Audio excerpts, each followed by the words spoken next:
বিপ্লবকে স্বীকৃতি দিতে হবে। যারা জুলাই বিপ্লব মানবেন না তাদের জন্য ২৬ সালে কোনো নির্বাচন নাই। ২৬-এর নির্বাচন দেখতে হলে আগে জুলাই বিপ্লবের স্বীকৃতি লাগবে। আর জুলাই বিপ্লবের স্বীকৃতি দিতে হলে জুলাই সনদের আইনি ভিত্তি দিতেই হবে। এই আইনি ভিত্তি ছাড়া কোনো নির্বাচন অনুষ্ঠান হওয়ার কোনো সম্ভাবনা নেই। কখন হবে আইনি ভিত্তির গোড়াপত্য? এদেশের মুক্তিকামী মানুষের কথা একটাই, জাতীয় সংসদ নির্বাচনের আগে গণভোট অনুষ্ঠিত হতে হবে। গণভোটের ব্যাপারে সকল দল একমত, তাহলে তারিখ নিয়ে এই বায়নাবাজি কেন? একমত হয়ে যখন স্বাক্ষর করেছে সবাই, তখন গণভোট আগে হওয়াই হচ্ছে যুক্তিযুক্ত। এর মধ্য দিয়ে আইনি ভিত্তির পাটাতন তৈরি হবে ইনশাআল্লাহ, এবং এর ভিত্তিতেই আগামী জাতীয় সংসদের নির্বাচন অনুষ্ঠিত হবে। ওই নির্বাচন যখন অনুষ্ঠিত হবে তখন আর কোনো সংশয় সন্দেহ থাকবে না। আমরা চাই আগামী ফেব্রুয়ারিতে রোজার আগেই জাতীয় সংসদ নির্বাচন অনুষ্ঠিত হোক।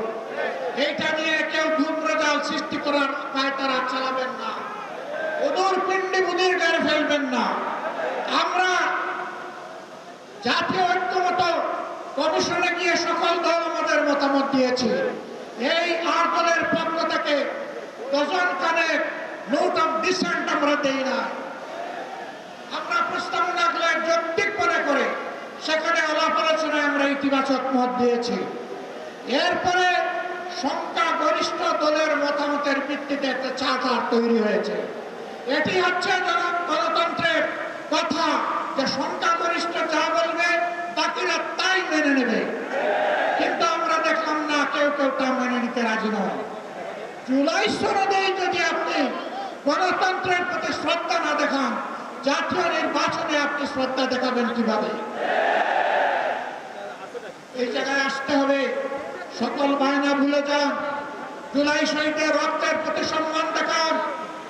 জুলাই যারা লড়াই করেছে বুক টান করে, যারা পঙ্গু আহত হয়ে এখন দুঃখে দুঃখে কষ্ট করছে, মেহরবানি করে তাদের বুকের ভাষা বোঝার চেষ্টা করুন।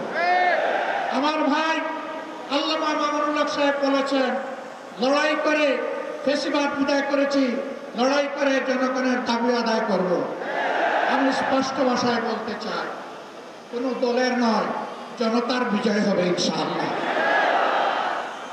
জনতা কি চায় কান পেতে শোনার চেষ্টা করুন। যদি এই ভাষা বুঝতে ব্যস্ত হন, তাহলে নিজের পরিণতির জন্য যে বুঝতে ব্যর্থ হবেন তাকে তৈরি থাকতে হবে। আমরা কথা দিচ্ছি বাংলাদেশের জনগণকে, আমাদের সহযোদ্ধারা আমাদের হাতে এনে মুক্তির প্রাথমিক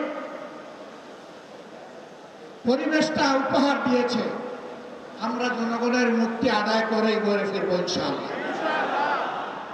আমরা ভদ্র ভাষায় কথা বলছি, ভদ্র ভাষায় কথা বলবো, কিন্তু আমাদের দাবির ব্যাপারে আমরা হিমালয়ের মতো অনড় থাকবো।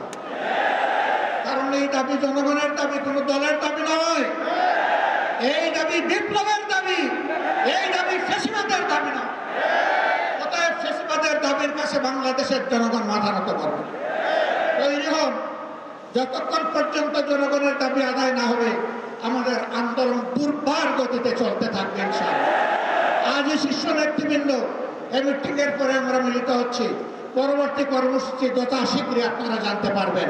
সেই কর্মসূচি বাস্তবায়নের জন্য প্রস্তুতি নেওয়ার আহ্বান জানিয়ে এবং সরকারকে জনগণের ভাষা বুঝে অতি শীঘ্রই গণভোট আগে নেওয়ার সিদ্ধান্ত নেওয়ার আহ্বান জানিয়ে আমার বক্তব্য এখানে শেষ করছি। আল্লাহ হাফেজ। বাংলাদেশ জিন্দাবাদ। আর দলীয় আজকের এই সমাবেশ জনগণের দাবি আদায়ের পাঠাতন হোক। আসসালামু আলাইকুম ওয়া রাহমাতুল্লাহ।